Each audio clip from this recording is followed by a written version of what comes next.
ارے بیٹا عثمان، ناصر کے ساتھ نہ کھیلا کر، وہ اچھا لڑکا نہیں ہے۔ سنا ہے وہ چوریاں کرتا ہے اور اسکول جانے کے بجائے آوارہ گردی کرتا ہے۔ اس کا اٹھنا بیٹھنا بھی، ماما جان وہ میرا کلاس فیلو ہے اور سب سے بڑھ کر میرا کزن ہے، اس سے روز ملنا ہوتا ہے۔ اور بیٹا صحبت کا بہت اثر ہوتا ہے۔ کزن ہے تو کیا ہوا، برے کے ساتھ برا تھوڑی بنا جاتا ہے، اس کی ماما نے کہا۔ ماما جان آپ فکر نہ کریں، آپ کا بیٹا ایسا نہیں، میں اسے سمجھاؤں گا۔ چوریاں کرنا، آوارہ گردی کرنا اس کی فطرت بن چکی ہے، تو خاک سمجھائے گا۔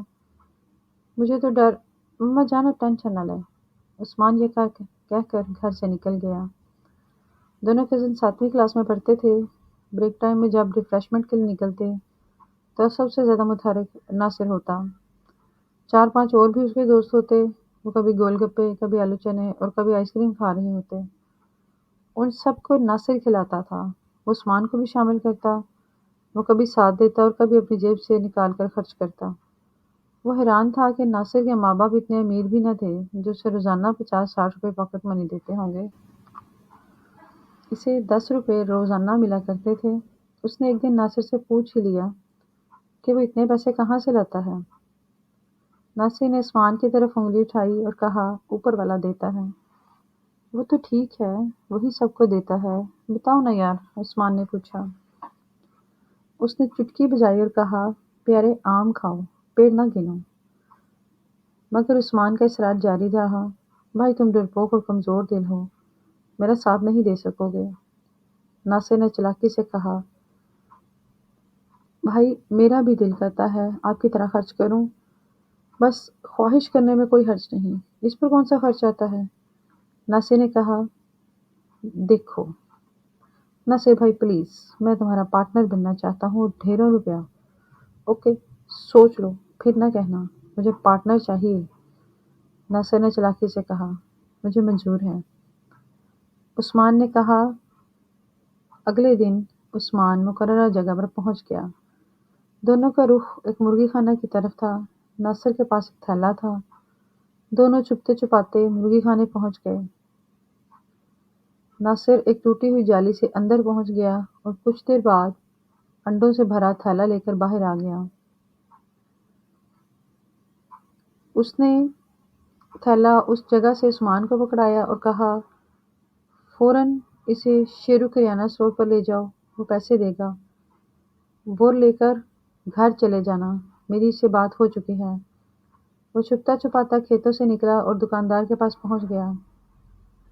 جب اس سے پیسے پکڑے تو اس کا دل تیزی سے دھڑک رہا تھا۔ جو ہی پیسے لے کر روانہ ہوا، دل نارمل ہو گیا۔ آدھے پونے گھنٹے میں دونوں نے 200 روپے کما لیے تھے۔ کچھ دیر بعد ناصر بھی پہنچ گیا۔ دونوں بہت خوش تھے۔ اس طرح 4-5 چکروں میں عثمان کی جھجک ختم ہو گئی۔ اب وہ خود جالی کے رستے اندر جاتا اور تھیلا بھر کر واپس آتا۔ اب دونوں بے دھڑک کام سر انجام دینے لگے۔ کہتے ہیں بکرے کی ماں کب تک خیر منائے گی۔ ایک دن پولٹری فارم کا مالک آیا۔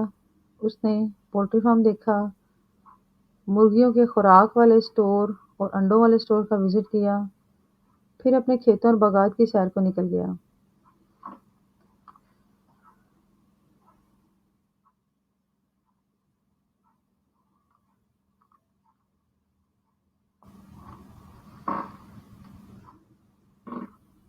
دو گھنٹے بعد واپس آیا تو دیکھا انڈے کم ہیں۔ اس نے نوکر سے پوچھا۔ ان پڑھ نوکر نے کہا، جو انڈے ہوتے ہیں وہ ٹرے میں رکھ دیتا ہوں، جب شہر سے گاڑی آتی ہے وہ گن کر لکھ دیے جاتے ہیں۔ گاڑی تو ابھی نہیں آئی، تم نے کس کو دیے؟ نوکر نے لا علمی کا اظہار کیا۔ مالک نے کہا، مجھے یقین ہے انڈے کم ہیں۔ اس نے اگلے دن نگرانی کا فیصلہ کر لیا۔ اگلے دن لگ بھگ اسی وقت لڑکے ٹوٹی ہوئی جالی سے اندر آئے۔ دونوں نے تھیلے پکڑ رکھے تھے۔ انہوں نے جلدی جلدی ایک تھیلی میں انڈے ڈالے۔ وہ تھیلا لے کر عثمان باہر نکل گیا۔ ناصر دوسرا تھیلا بھرنے میں مصروف ہو گیا۔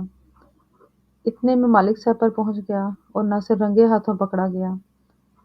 ابھی عثمان انڈوں کے پیسے لے کر باہر ہی نکل رہا تھا کہ مالک اور ناصر موٹر سائیکل پر پہنچ گئے۔ یوں عثمان بھی پکڑا گیا۔ تو اس نے دونوں کی خوب مرمت کی، پھر تھانے لے گیا۔ اس نے ان دونوں کے خلاف چوری کی رپٹ درج کروا دی۔ گھر والوں نے بھاگ دوڑ کر ہرجانہ ادا کر کے